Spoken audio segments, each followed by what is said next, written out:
আজ জীবনে যদি শিক্ষা থাকে তোর লগে আর কোন সময় কথা কইতাম না। আর মাথার ভিতরে জিনিসটাই ধরে না, তোর ভিতরে মনে হয় চুম্বকের কোন একটা ব্যাপার আছে, আর ভিতরে লোহার একটা ব্যাপার আছে। লোহা যাচ্ছে চুম্বকের টানি উত্তর করি এলাই তোর লগে যত বেসাল করি দিন শেষে আবার তোর লগে উত্তরে জন লাগে।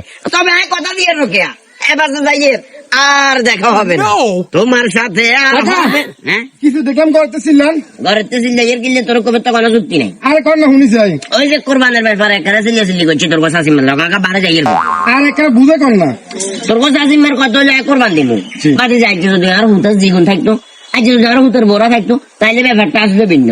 আমরা ব্যাগে মিলে মানুষ হইলাম দুজন, তোর কাছে আসিম না নাই এই দুজনের বলি 2 টাকা খরচ করে 40,000 টাকা খরচ করে কোরবান দিবের কোনো যুক্তি আছে তুই আরে কর। আর হুতের বউ একদম দেশে করলে বারণ সেই গুণটা থাকলে টাকা খরচ করলে আঘাত লাগতো। কাকা কোরবান দিতেন না একটা ব্যক্তিগত বিষয়, কিন্তু কাকা কোরবান নিয়ে যে মেহনে কথা বলা তো আন্না যুক্তি নেই কাকা। কাকা কোরবানি দিয়ে আল্লাহরে সন্তুষ্ট করল্লা বলি, যার সমর্থ আছে হাতে কোরবানি দিয়ে, যাদের সমর্থন হাতে কোরবানি দিয়ে না কাকা। আন্নার সমর্থন থাকলে আন্না কোরবানি দেন, আন্নার সমর্থন না থাকলে আন্না কোরবানি দিয়েন না। কেন শালার বুধ আছে তো তল ফাট দেখ ঘুষে জলটল বার করলাম বেয়াদবি করস কেন? আর সামর্থ্য আছে না তুই জানাস না?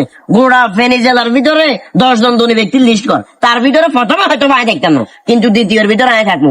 আর নূর করিমা 1000 জনের লিস্ট করলে নূর করিমার অস্তিত্ব থাকতো না। তুই আরো হরি মনে করছিলি কেন? উল্টা পাল্টা বকস কিনলে ওরা তাহলে কাকা আন্না বুঝেন আনে কত কিপটা কত শেষরা আনে কোরবান দিবেন, আনে তে খরচ দেবো গো, আনে কিছু গোস্ত মানুষের বিলাইতে হবো হেটালা বলি কাকা আনে কোরবান দেন না। কাসরা লোক মিয়া তুমি আনে সম্পত্তি যোগ্য হবে খাবো। শালার বুধা এসে আয় বুঝি না, ঘরে বেজাল করলেও ঝামেলা, কোরবান লোক কথা করলেও ঝামেলা, রাস্তাঘাটে আড্ডাম গেলেও ঝামেলা, মানে সব খালি আয় সেলিমের খালি গন্ধ।